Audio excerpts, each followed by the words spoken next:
Okay. And this is the classification team for bilateral vestibular loss. And these are the proposed diagnostic criteria. If you like, you can take a photograph of that. So the leading symptom is postural imbalance and dizziness, while having no symptoms while sitting or lying down. Many patients on this. The leading symptoms are movement-induced dizziness, which can be accompanied by oscillopsia due to a deficit of the vestibular ocular reflex.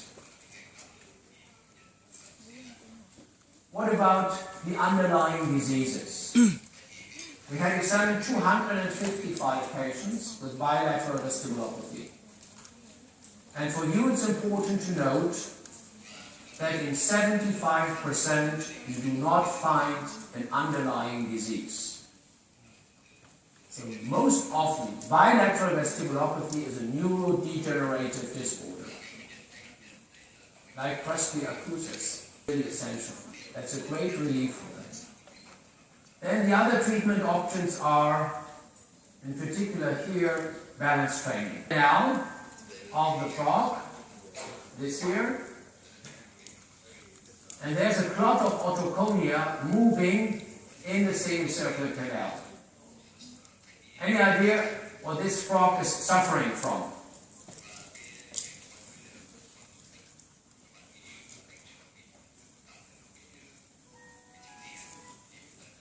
It's benign paroxysmal positioning vertigo. So, and how you diagnose BPPV, you're already familiar with. So do the diagnostic positioning maneuvers.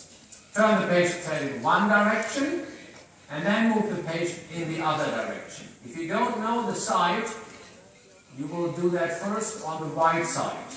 Because the right side is more frequently affected than the left side. If you don't see anything, examine the left side. Turn the patient's head 45 degrees to the right. Explain the patient what you are doing, and then move the patient to the left. And in BPPV of the posterior canal, you see a typical vertical torsional nystagmus. And this proves the diagnosis. In medicine, there are very few diseases which you can really prove. When it comes to vertigo and dizziness, you can definitely prove BPPV. So that's a typical finding, a vertical torsional nystagmus, proving the diagnosis. And here again the clinical findings. If the patient is moved toward the affected side, you will see a vertical torsional nystagmus with a crescendo-decrescendo time course, and then you have made the diagnosis. The underlying mechanism is illustrated by this video. It's so-called canalolithiasis. That means a freely moving clot of otoconia within the semicircular canal. Here you see the otoconia when they move downward. This leads either to an inhibition or an excitation of the semicircular canal, causing rotatory spinning vertigo and leading to this specific nystagmus. And as you see, the direction can reverse. And here again, the nice video of the labyrinth of the frog. And this mechanism of canalolithiasis can explain all the features of BPPV. For instance, the latency, the crescendo-decrescendo time course, the direction of the nystagmus, and the efficacy of the treatment. Keep in mind that the otoconia consists of calcite, calcium carbonate. It's not plumbium or iron. They have a low specific weight and they move very slowly. That's important for you to know. And the treatment of choice are the so-called Simon maneuvers. And they consist of 4 steps. And step 1 and 2 are identical to the diagnostic maneuvers, which I showed before. And that's another major advantage. So turn the patient's head 45 degrees toward the non-affected ear. See here, this is the cupola, this is the clot of otoconia. Then move the patient toward the affected ear. And now you have to wait for 1 minute, because this is the time it takes for the otoconia to reach the lowest point. And you see this vertical torsional nystagmus, crescendo, decrescendo time course. And what's happening during this period? The otoconia move down here, reaching the lowest point relative to gravity. And then there is no movement, and the nystagmus and the vertigo go away. And now the patient has to be moved by 180 degrees in the opposite direction. This is something patients most often do not like, so we have to instruct them that they fall down on the face down. And then you sometimes see this nystagmus, which is called a liberatory nystagmus, and it beats in the same direction. And it indicates that the clot is moving in the direction you want it to be moved.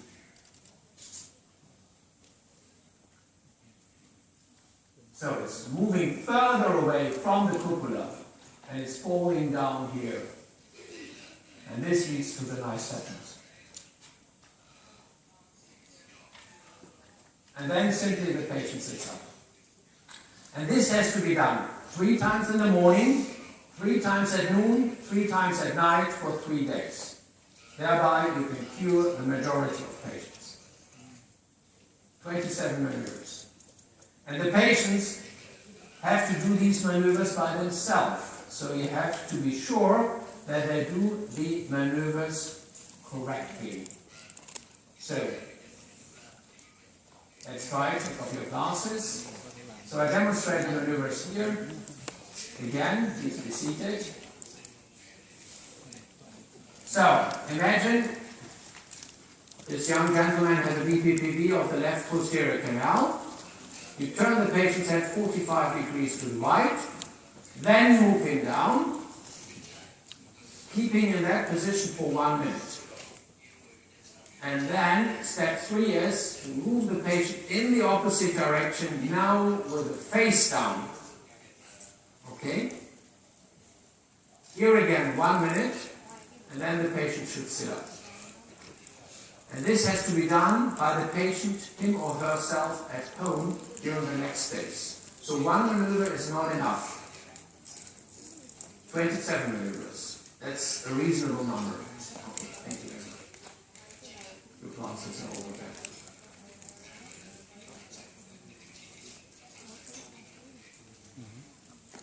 So, another question arises, why shall you use beta-histine in patients with BPPV?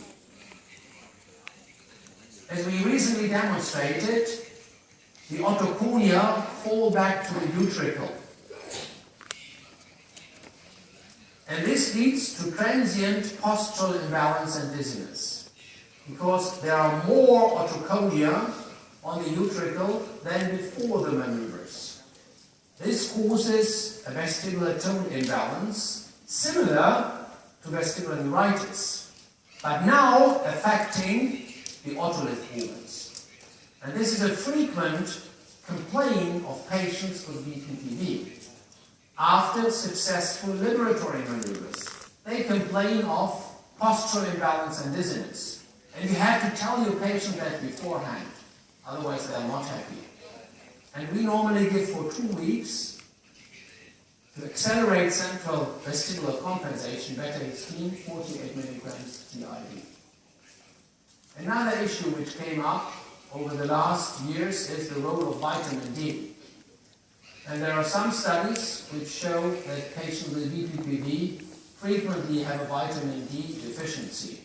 So that's another option to treat patients to substitute vitamin D.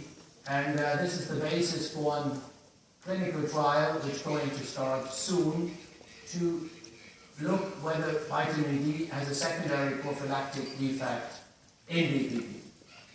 So, now we talk a little bit about Meniere's disease.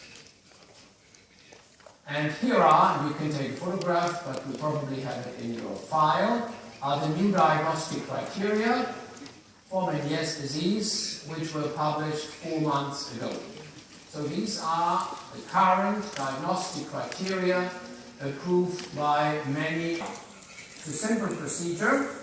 You inject gadolinium through the tympanon, and 1 day later, you run an MRI. And gadolinium diffuses in the perilymphatic space only. And this explains why you can see the endolymphatic hypox.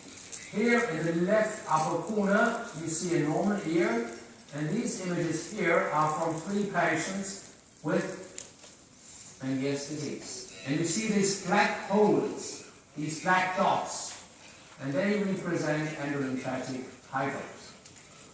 That's the pathophysiology. Now listen to this patient here. Mrs. Nutt, you are suffering from left-sided Meniere's disease. Before we started treatment with Rltd, how many attacks did you have? 4 days. 4 days, 1 attack. Then we slowly increased the dosage of Rltd. We began with 48 milligrams 3 times per day. Did you realize any changes with 40 milligrams 3 times per day? It's only nothing. Nothing. Yes. And then we slowly increased the dosage to now 50 tablets per day. That means 1200 milligrams per day. Do you still have attacks? Nothing. Nothing. And now for 6 months, Yes. if I'm not mistaken. How do you tolerate the medication? It's perfect. Perfect. Any side effects? No. Thank you very much. Thank you. Okay. So this patient is taking now 50 tablets per day, each containing 24 milligrams. That means 1,200 milligrams per day. And we have more than 20 patients who take more than 40 tablets per day, and the maximum we are currently giving are 60 tablets of Rltd. This is well tolerated, and this is also covered by the health insurances. And this is the trend in many countries now, to titrate the attacks of Meniere's disease by an appropriate dosage of Rltd. And the first study we published was this observational study. We compared 60 milligrams 3 times per day with 48 milligrams 3 times per day. There was the effect. And we are always interested to look at the mode of action of it. That means an antagonist, specifically of the H3 receptor. And this explains why it is so well tolerated, because it works very specifically on the H3 receptor. And thereby it increases cochlear blood flow. So to summarize this up, this may be new for some of you. We normally start now with 96 milligrams 3 times per day in patients with Meniere's disease. If patients after 3 months do not properly respond, then we increase the dosage. And there are some patients who really need 60 tablets. That means 1,440 milligrams per day to become free of attacks. So we can really titrate the attacks. Recurrent effects of vertigo. How long do they last? 2 until 4 minutes. When did the symptoms begin? In January this year. How many attacks did you have over the last month? About?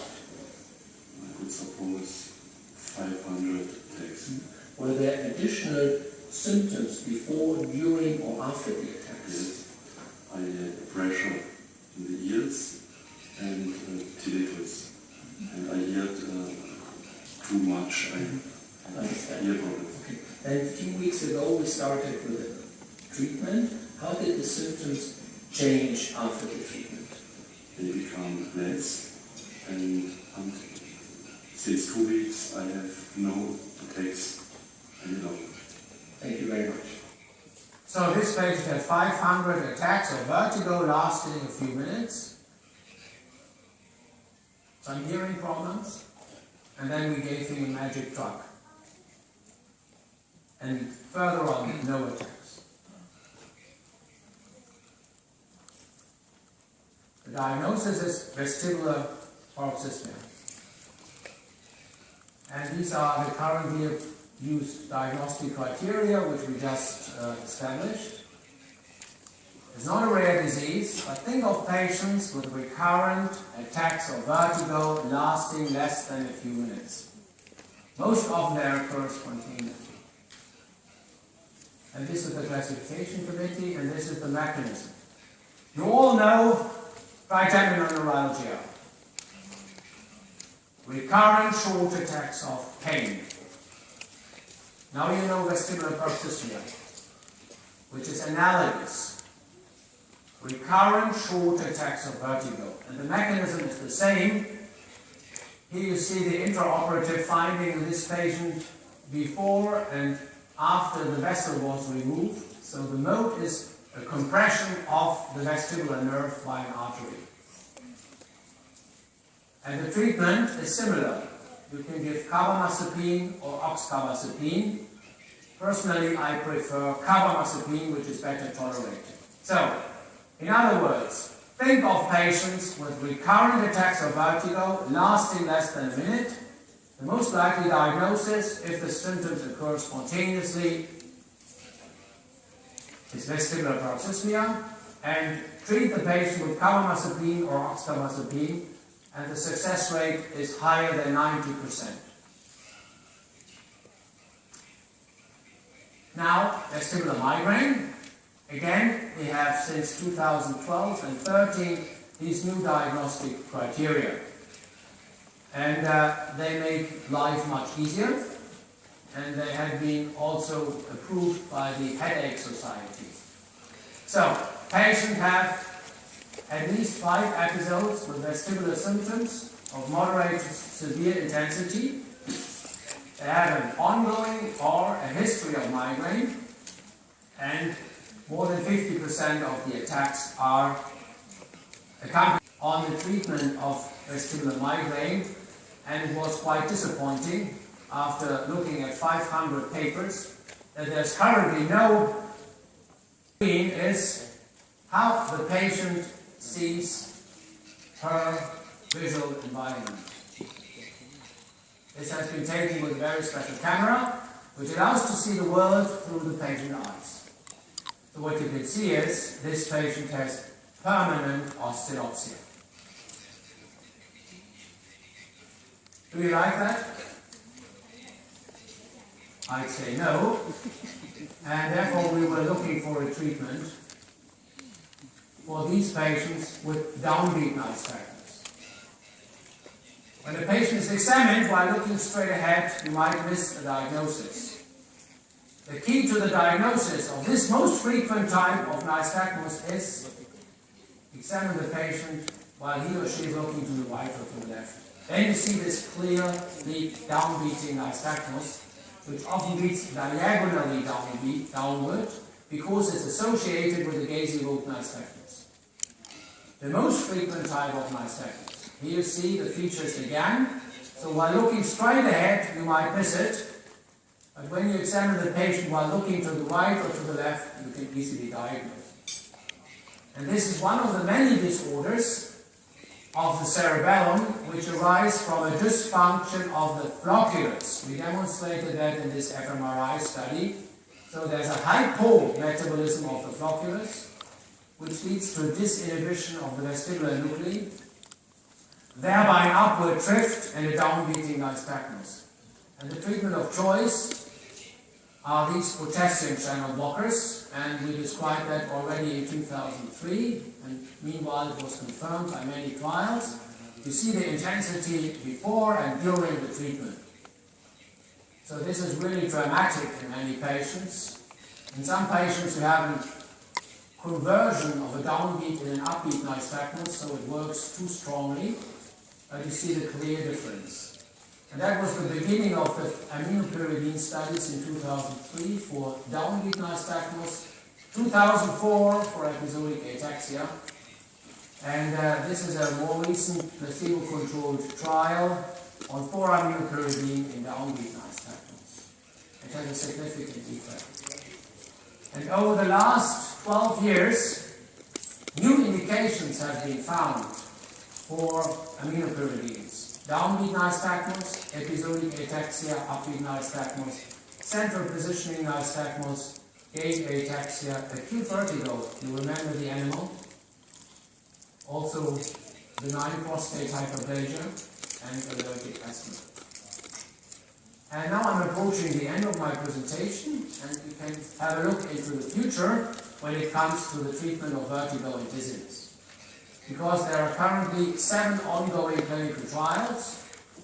1, vitamin D and DPPD, carbamazepine in vestibular paroxysmia, beta-histine in acute vestibular neuritis, metoprolol in vestibular migraine, potassium channel blocker in episodic ataxia and in cerebellar ataxia. Or you can have a view at the perspectives by correlating this with the most frequent diagnosis. So what we currently do, we run multi-center trials on the most frequent vestibular disorders to further improve the functioning and quality of life of our patients. So vitamin D may have a secondary prophylactic effect. 4-aminopyridine and an other agent work in cerebellar disorders. By the way, tanganil is not effective in vertigo. There have been 3 clinical trials performed by Pierre Fabre, and all clinical trials were negative. I was the principal investigator for Germany, so all 3 tanganil trials on vertigo were negative, even with high dosages intravenously. All trials negative. We use now tanganil for cerebellar disorders only and nothing else. Metoprolol in vestibular migraine, different dosages of beta-histine in Meniere's disease, beta-histine in vestibular neuritis, and carbamazepine in vestibular paroxysmia. So I hope I could give you an overview on how to properly diagnose vertigo and dizziness. Patient history, 4 aspects. Try to remember. Time course, type of vertigo, modulating factors, accompanying symptoms. Second, bedside examination of the vestibular system. Just 4 tests. Head and pulse test. Look for a nystagmus. Do the positioning maneuvers and the rhomboid. Treatment, 4 options. Physiotherapy, vestibular exercises, Simon maneuver.